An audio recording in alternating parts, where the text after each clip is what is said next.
Born in 356 BCE in the ancient capital of Pella in Macedonia, Alexander the Great entered the world under a star said to have burned twice as bright as any other. The son of King Philip II and Queen Olympias, he was no ordinary child. From a young age, Alexander showed signs of brilliance and unrelenting ambition. His mother, fiercely protective and spiritually devout, often told him he was descended from Achilles himself.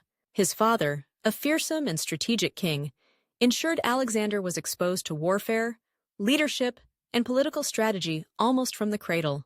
At the age of 13, Alexander's life took a turn that would shape the future of the world.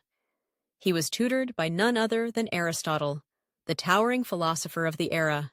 Under Aristotle's guidance, Alexander studied literature, science, medicine, and philosophy, developing a mind as sharp as any sword he'd ever wield. But more than facts, Aristotle gave Alexander a hunger to conquer not just land, but ideas and cultures. The young prince memorized Homer's Iliad, slept with a copy under his pillow, and envisioned a world unified under one rule: his own. His education didn't end in the classroom. By 16, Alexander was left to govern Macedonia while his father went to war, and by 18, he led cavalry at the Battle of Chaeronea, helping secure victory for Macedonia. When Philip II was assassinated in 336 BCE, the 20-year-old Alexander ascended to the throne. Within 2 years, he launched a campaign that would become the stuff of legends, tearing through Asia Minor, Persia, and into the heart of India. Despite his conquests, Alexander did not ignore matters of love and marriage. He wed Roxana, a Bactrian noblewoman, during his campaign in Central Asia, a politically motivated union meant to secure loyalty from local tribes.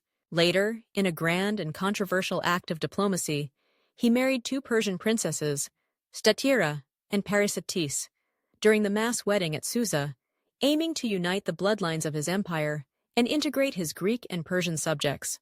These marriages were not merely romantic, but strategic maneuvers to stitch his sprawling territories together. Though the historical records about his children are murky and debated, it is widely accepted that Alexander fathered at least one son, Alexander IV, born posthumously to Roxana.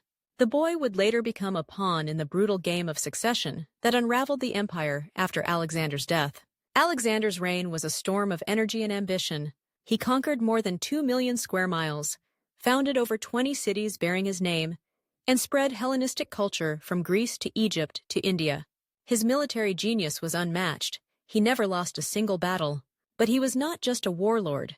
He was a dreamer who sought to fuse East and West, encouraging marriages between his soldiers and Persian women, adopting local customs, and establishing a new kind of empire, one based on cultural fusion. But even legends fall. In 323 BCE, at the height of his power in the city of Babylon, Alexander fell ill after a banquet.